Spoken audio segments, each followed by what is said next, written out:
What's going on, guys? It's Brian Trippe. I'm here in beautiful Birmingham, Alabama. So glad you decided to join us today for another episode of the Masterclass Podcast. We are Alabama's only real estate podcast. This is episode number 72, and we're going to jump right on in and talk to the Mr. TTP himself, Mr. Brent Daniels. How's it going today?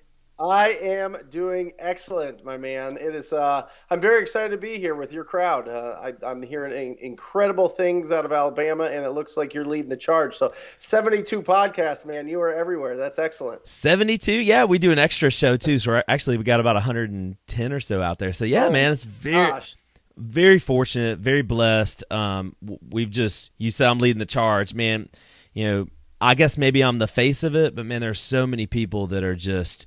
Could not do this without them. As you know, you got to have a team. And Sure. and Brent, you are in Arizona, Mr. Cash Buyer himself. I didn't know that was your Skype handle. That's awesome. Phoenix Cash Buyer. But you're known for TTP, and I say it obviously because of you, but I say this all the time. You know what, man? You know what, guys? TTP, and they all know now. They didn't know in the beginning. What is TTP, and where did that come from, Brent? Yeah, TTP stands for talk to people. I have found in this business, it is, in any market, it's competitive. In every single market, it's competitive. I don't care if you're in a big market. I don't care if you're in a small market. But the fundamental fact is the value that we provide, right? So if we look at our income, the income that we make, our income equals the value we provide to the marketplace. That's a fact. That is the algorithm, okay?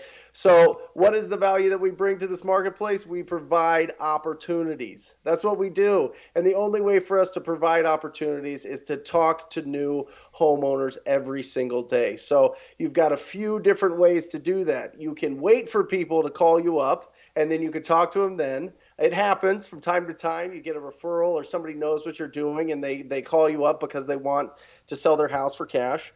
Or you can buy it by, whatever marketing that you use, and it's very effective, but the cost of that are increasing every single day. Totally. As I'm sure plenty of your audience understands that. Yes. Whether it be direct mail or pay-per-click or bandit signs or whatever it is that you could pay for it, or you could go out every day and earn it. And that's what I'm talking about with TTP, which is basically just picking up the phone, getting a list of distressed or motivated sellers, picking up the phone, giving them a call, having the right tone, the right attitude, the right optimism, the right kindness to be able to have a conversation with them and see if they would consider an offer on their property. So that's what I've specialized in for the last 4 years, and have been coaching around the country for the past 6-7 months. So I follow you on Facebook, and I see all these pictures of checks, these pictures of your statistics, because you keep great statistics with your cold calling, which we're going to talk about. We're going to dig into. And man, that's encouraging. It's so encouraging to see this is what I made this month. This is what I made this month. Here's our goal. We're only so far shy of the goal for this month. And man, you talked about it for a second ago about how competitive of a landscape that we're in right now, really across the nation. How do you break through in this competitive world? Obviously, you're talking about talking to people and just going out there and making it happen. Is that it? Is that the answer? Is that how we kind of break through in a competitive landscape? Well, fundamentally, absolutely. I mean, first of all, I post those things not as a, hey, look at this, cocky asshole type of thing, right? This is more like, hey, look at what can be done, like what one conversation with a motivated seller can do. And I initiated it, right? We pulled it out of the ether, out of the air. We just, all of a sudden we have a phone number, we pick up the phone, and all of a sudden that turns into 10, 20, 50, $100,000 from one deal, from one conversation. So yeah, I mean, I think that if you boil it down, I like things very, very simple. And the fact is, if you're talking to, if you're providing value to the homeowners that are in distress or need have a motivation to sell or whatever it is, maybe the property's just run away from them. It's been a rental for a long time, or they just inherited it, or whatever. It's just talking to that homeowner and being able to put yourself in their shoes, really work out a great solution for them, and just try to provide value. So, Yeah. I mean, Yeah, I mean, you talk about being competitive everywhere. It is, but what I find is very interesting is oftentimes we're the only ones at the door. We're the only ones with the appointment because we decide to be proactive and Mm, reach out to these homeowners as opposed to wait for them to call us when they were ready. So we get there earlier in kind of the sales cycle, yeah. and we also, don't have that much many times that we're competing with other offers. And right now, I mean, as well as I do, if there's another offer on the table, that's when, your margins start to slim down. That's when you don't make as much per deal or you're not able to get the deal Yep. is when you're competing. So we try to, get out to the homeowner as quickly as possible, have that conversation, and just try to, build a relationship with them. Totally. And we're going to dig into the how to if you don't mind. I'd love to ask you some specific questions on how to do Yeah. that here in a second, but a little teaser for the audience cuz you're firing me up and hopefully you're firing some other people out that firing people up that are listening to this. But first, before we get into all that, Brent, I really want you to you said you've been doing this for 4 years. Yeah. Take me through the progression. Like most of us kind of skinned our knees. Most of us kind of, had to learn the hard way when it came to this business. What were some of those kind of learning curves for you in the beginning that it took you 4 years to get to this point to where you are today? Love it. Yeah. So what I started out doing, Brian, is I went and just door knocked. I would go into Wow. good neighborhoods and rough looking houses on the street, and I would just literally go knock on the door and see if they would consider an offer. And what happened was I kept finding that, the people that I would talk to, they didn't want to sell, but they were kind of like the gal or the guy that knew everything about the neighborhood.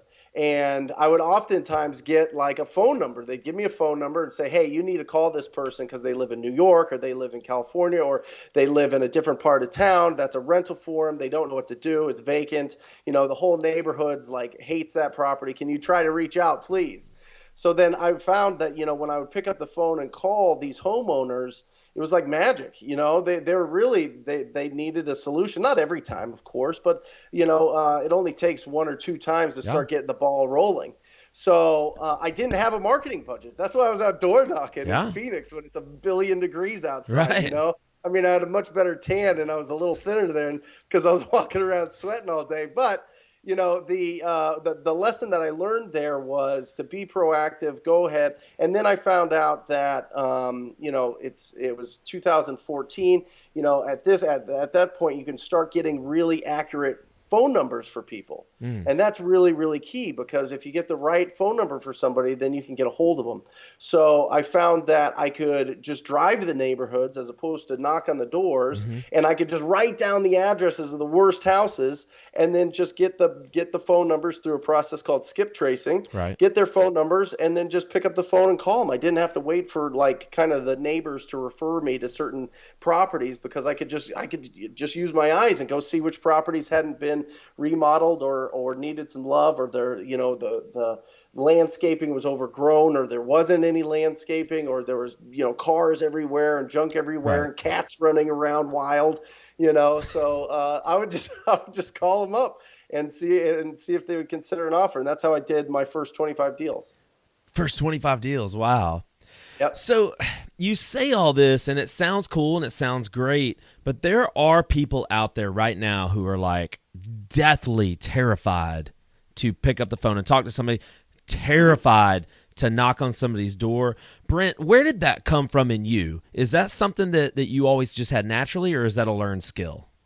Well, I think, probably naturally. If I was to be honest with you, probably. I mean, it developed over time for sure, but I've been in real estate since I got out of college. So I was in traditional and then found out what wholesaling was by falling into it. I literally I was selling my deals to my investors that I had in my database traditionally, Right. and then they would wholesale it. Wow. And they would make 30,000, 40,000, and it only took a few of them to understand what was going on. So I kind of learned what the process was, but I was making these guys a lot of money just because they were giving me 3%. And I was like, oh, 3%, this is easy money, baby. I mean, these are cash buyers, 3%. This is incredible, right? I had no idea. I didn't know what wholesaling was. It was this whole other concept. I didn't even know. So, from that perspective, I think that, three things really keep people from picking up the phone. The 3 Ps: procrastination, perfectionism, and paralysis by analysis. And those 3 things, the 3 Ps that really stop you, that makes that a 500-pound phone every time, is really a lot of times you're with the paralysis by analysis, you think way too much. Right. And most of the time you're thinking negatively, like somebody's going to scream at you or somebody's going to be so mad at you. Totally. But what I have found time and time again is if you have the right approach, if you have the right tone, if you have the right scripts to use, it just smooths everything out. Certainly you're going to run across crazy people. That's just that's this, what happens in life. But most of the time, people are very, very, very cool. So I think, when people tell me, well, I prefer when people call me because, I like to be in the driver's seat. I think that it's totally opposite. I think when you're waiting around for people to call you, that's when anxiety, at least that's when I feel anxiety, when I'm thinking, can I go to the gym or am I going to miss this call and lose $15,000? Can I go up to the mountains this weekend with my family or am I going to miss a call? Should I answer this call that I'm getting at 6:30 in the morning? You know what I mean? Like all these things, all this anxiety that kind of weighs on you when you're actually the one picking up the phone and making the calls, then you're in the driver's seat because you're initiating the conversation. Yeah. If you're initiating the conversation, it's on your schedule. It frees up your schedule unbelievably. Wow. It really does. So, I mean, if you look at, what makes me more anxious, like talking to strangers or having strangers call me and me not getting the call and thinking about losing out on money or losing out on opportunity, I should say, then I think it's a lot easier to get over, being proactive and just calling people up. Yeah. I agree. Sounds like great stuff. Well, let's get into the how-to, Brent, if you don't mind. I think so. I'm just kind of taking your words and gonna kind of go step by step, if you don't mind, because it sounds to me like it all starts. Well, first of all, based on what you're saying, it sounds like we need to get these 3 Ps. The procrastination, perfectionism, the paralysis analysis. We need to work on that first. And make sure we don't have that in our way. Number 2, though, before we pick up the phone, we need a list. We need to know who to call. Sure. So where are we getting a list like this? Could it be any of our normal lists, like an absentee owner list that we get skip trace for phone numbers? Or where would we get a list and what's an effective list to use? Well, let's start with you have $0 in your bank account and you want to make this happen. All right. Okay. You can literally just go around the neighborhoods. You can have somebody drive you if you don't have a car, or if you have a car, just drive around and write down the addresses of the worst houses on the street. Okay, you write down those addresses, and then you're able to use different resources to skip trace those. I always suggest that you find somebody that is a freelancer. You can find them on Upwork or Fiverr that has accurate data that they can pull for you. Now, it costs about 25 cents an address.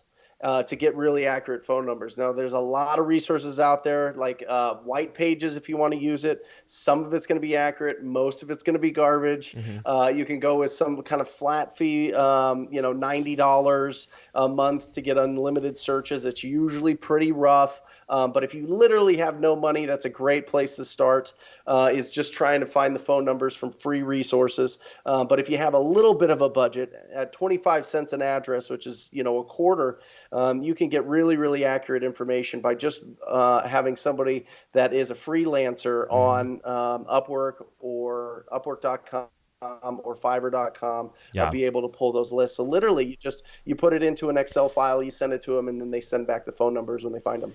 So you're talking specifically to the person who has a limited budget, driving around, basically driving for dollars, looking for vacant properties, maybe distressed-looking properties, writing down a bunch of addresses, and then putting them in an Excel spreadsheet, sending that spreadsheet to someone that you could find on Fiverr.com or maybe Upwork that can do these for roughly a quarter per address. Yes, that they can find that. Yep. Okay, so we got our list, and we're gonna start. We're gonna start calling people and picking up the phone one by one. Is that how we do it? Yeah, off the bat, I mean, if you got, I mean, that's where you start, right? You start by just, picking up your phone, dialing the number, and seeing if somebody will answer, and leaving them messages. You know what I mean? And having them call you back. And then from there, you can progress to the point where you've got thousands of addresses. You can put it into a dialing system. You can press start, and then all of a sudden you're talking to dozens of people an hour. So Right. there's a whole process there. But if we're just starting bare minimum, just picking up the phone and calling the people and seeing if they would consider an offer. Yeah. Well, what do you say? Like you ring. Yeah. Hello. So, hi, I was looking for Brian. Yeah, you got him. Hi, Brian. My name is Brent, and I know this call is completely out of the blue, but I was calling about a property I believe you own on 1213 West Jefferson. Okay. Yeah. Yeah, you know what? I'm actually interested in buying a home in that neighborhood, and I just wanted to reach out to you and see if you would consider an offer on that property. That's it. That's it. That doesn't seem scary. No. So the number one, so I coach some people here locally, and the number one pushback I get with calling people in general, talking to people in general, is I don't know what to say, and the other person, they're going to know more than me, and so I'm going to sound stupid. But nothing you just presented right there makes it, there's nothing to sound stupid about. No, and then here's the thing. Once you call somebody up and you realize there's only 6 things that they're going to respond. Okay. They're only going to say, "Yes, I do want to sell." Woohoo, right? And then we keep going down. They're going to say, "No, I'm never going to sell this house. They're going to bury me in the backyard. My family's going to inherit it. It's going to be my family for the next 1,000 years," right? So they'll say yes, no. They'll say, "Yeah, I maybe want to sell it, but in the future." So you get kind of that maybe. They say, "How much are you going to give me?" Right? "Hey, would you consider an offer on your property?" Yeah, sure. Everything's for sale for the right price. How much would you give me? Right? So you get, how much are you going to give me? You get, how'd you get my number? Right? That's the 5th one. And the 6th one is, who are you? That's it. So as long as you know responses to those 6 things, then you can keep the conversation flowing. Wow. So it doesn't seem like I need to know how much a roof costs or how much like all these repairs and all these different things. That's the biggest pushback I get is people are going to know more than me, and I'm going to sound stupid. Here's the only thing that you need to discover on any of these calls, any conversation you have. Does this homeowner want to sell? Do they want to sell? That's the question that you're trying to get, right? Do they want to sell? And a great way to ask that is, well, how long have you been thinking about selling? If they do say yes or maybe, right? That's the number one thing. Do they want to sell? If they want to sell, then the conversation can just flow and you can start getting some information about it. And what we do, Brian, is we qualify based on 4 things. Okay, we qualify on the condition of the house. So we ask some questions about that. The timeline that they want to sell. When do they want their money? Okay, what is their motivation to sell? Mm-hmm. And what's their price? I mean, if you start working on those 4 pillars of pre-qualifying, then you know whether or not that's a quality lead or not. I'm pretty sure at this point, 15 minutes into this conversation, that you should be able to stop this podcast right now and start putting this stuff into practice. You've pretty much given the keys of the kingdom, right? Yeah, and for any of your listeners, if they want like the actual scripts that we use, just email me at brent@wholesalinginc.com. Brent@wholesalinginc, and I'll send the scripts to you. So that goes through all the yes, nos, maybes, how'd you get my number, all the responses for that, the introduction, all that. I'd be happy to give that to them. And you're going to charge them hundreds and hundreds of dollars for this stuff, right, Brent? Just send it. You guys, Yeah. so Brent, that kind of takes me to something one of the biggest things I want to talk to you about. Obviously, TTP, I think that's huge, and we'll get back to it in a second. But you really just kind of led to something that obviously we both share, I think, is just kind of a go-giving attitude. And I was recently able to listen to your interview with Bob Berg. I thought it was incredible, man. It fired me up, man. What was it like, the author of The Go-Giver, what was it like interviewing him? Let me tell you this. After the interview, first of all, phenomenal. I mean, it was just, couldn't sleep the night before, had a million different things that I wanted to get through and ask. But after we get done, a couple of days later, I get a letter in the mail. It's a handwritten note from him, What? thanking him for coming. Yeah, thanking me. This whole thing. It's on my fridge right now. It's beautiful. I mean, the Wow. guy literally like he's the real deal. I mean, he truly is incredible. So it's just following his lead and reading that book. And I read that book every week I read it every week in 2016.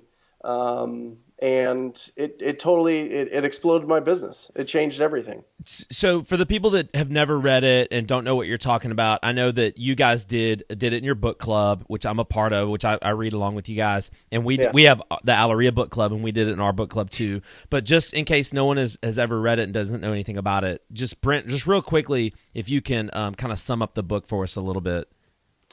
Well, I mean, it says it right there in the first chapter that the secret to success is giving, right? Mm-hmm. It's not about, going out there and getting it and hustling and doing all this. It is how much value can you provide? Yeah. How much can you give? The secret to success is giving. And it really just breaks it down in a really easy to read parable in that book that just struck a chord with me because I was that guy, right? I was Joe. I was the guy running around, always going after it, getting it, Wow. and just kind of staying in the same position. And once I switched that, once that sliver slid into my brain about, the secret to success is giving, it changed everything up. It changed everything up. And then from there, it just makes life so much better. It makes your business so much better. It makes it more fulfilling. I mean, you just have the opportunity to go out and provide value every single day. And if that's your focus, you win. But to the people out there that are listening to you say that, because this is the pushback I get as well. I feel like this is why the REIA has been able to be so successful, is because we're giving away such great value. The membership is just like dirt cheap to go to it, and all these kinds of things. And people don't get it. They're like, well, Brian, can't you be making way more money if you charge this or if you upsold this? We don't bring in selling speakers. That's Sure. something about our REIA that we don't do, that pretty much every REIA I've ever heard of, that's how they make money, is they split the profits on the selling speakers. We don't do that. We don't bring in selling speakers. Well, Brian, how can you be profitable? How can you make money? Talk about that, Brent. How can you make money if you're giving everything away? If people are emailing you and you're giving them the scripts, how are you getting paid? Well, it's the last law in that book. It's the law of receptivity, right? It's hard, man. If giving and receiving is a big circle, and you shut down and you're not giving, well, then how do you expect to receive? You know what I mean? It's just a natural flow. I mean, it's you have to pour in as much giving as you can, and I'm telling you, as a testament, as a absolute testimonial to it, my business has exploded. My life has gotten better. Everything has gotten better since just really implementing the Go Giver 5 stratospheric laws of success. That's right. So I mean, it's huge. It is an absolute requirement. Everybody listening to this podcast, if you haven't read it, read it. This is not a suggestion. It is a prescription to solve your problems. Okay, seriously, get out and read it. Don't hesitate. Get out. You can one-click it on Amazon today. Yes. Send it up. And it's a quick read. It's a really quick read. There's no excuse. Yep. So, Brent, speaking of reading, though, you read a lot of books. Yeah, a book a week. A book a week. Yeah. Why? How? What? Tell us how it started. I mean, there is so much opportunity for us to fill our heads with just crap. I find that reading, first of all, is suggested by pretty much everybody that I've read on success or read on wealth building or read on being a good leader or read on being spiritual. Reading is that huge fundamental key that kind of is the foundation for all that. But it's a plunger for me, honestly, Brian. It's a plunger that it plungers all the crap out, all the daily crap, all that whirlwind that we get stuck in every single day of, drama and fires having to put out and excitement and all this other stuff, that you sit down with a good book and you've got a mentor sitting in your your house, just going over things with Totally. you. So I challenge myself to read a book a week. Wow. I've got 2 small kids. I've got a wife. I've got, this business going on and coaching. But there's 168 hours in a week. I mean, you can find 4 or 5 hours to finish a book. That's typically what it is. Most business books are around 200, 250 pages. And, if you really set down to read it, you could read a book a week. No problem. Yeah. Yep. How do you prioritize your time with everything you just got to say? And I've got a 3-year-old and a 1-year-old, so I got really small kids as well. Yeah. I've got a wife. I've got a business. I'm running a AlaREIA and a real estate business. How do you prioritize your time? It's first of all, I have invested heavily into my people. With both training and support and just trying to, build them up to be able to not have to micromanage at all. They know their roles and they really run it from the wholesale side. I've got phenomenal people in my coaching program. That's just a joy and my true passion. I work from home. You know what I mean? Like I'm literally in my guest house at my house. My wife's 20 feet away with our baby. I see them all. I see them more than they want to see me. I'll tell you that. They get sick of me. Trust me. That's fun. So I mean, it's life's good. You know what I mean? With this this business, this whatever, this role that I have in life, I have the ability to have the freedom to do whatever. So when it comes to priority, you get up and you get to work and get things done. Most of my wholesaling business, it's just I'm working, from a 30,000 foot view, so I can just support my people, and they're phenomenal. It's hiring the right people is so key. It's not even hiring; it's just partnering with the right people. I really feel like the people in my business, my acquisition managers, my virtual assistant, and my disposition manager are partners of mine, and that's how we run it. And they put in their input, and we rock and roll, and things have been great. So it's, just get going, man. It's just talking to people. I just set up my priorities to talk to people. Yeah. Yep. So to summarize everything that Brent's saying today, this is Brent's words from earlier. Get out there every day and earn it. Initiate. Be proactive. Pulling deals out of the air. You're literally like creating deals where everyone else is trying to do all this crazy. Hey, what's working? I probably hear this question 5 times a week. Hey, what's working best for you in marketing? What are you doing? How much are you paying for PPC? Are you doing Facebook ads? How many mailers are you sending out? How many bandit signs? At the end of the day, if we're not talking to people, then it doesn't even matter, does it? That's it. I mean, and you have the option. I mean, listen, all those things work. All those marketing channels work. Yeah. It just depends on how much you got to really look at how much of the deal you want to keep. How profitable do you want to be per deal? And you have to look at how much it costs you per deal to get something closed and how big is that deal? I've looked at the business and I've looked at, direct mail and TTP, and TTP just beats it like a drum because it doesn't cost that much and our deals are bigger. So it just makes sense to do it. You know what I mean? Talk about that for a second, because your deals are bigger. And our, we're in a market to where we don't get the crazy spreads like some other markets, but your spreads that I've seen that you've posted are pretty insane to us. Is it because there's kind of a lack of competition for these deals, because you're actually being proactive with this versus sending out mailers like everyone else is sending out mailers, so they're kind of 10 people are on the doorstep when you're sitting there trying to make an offer? Is that kind of what it comes down to?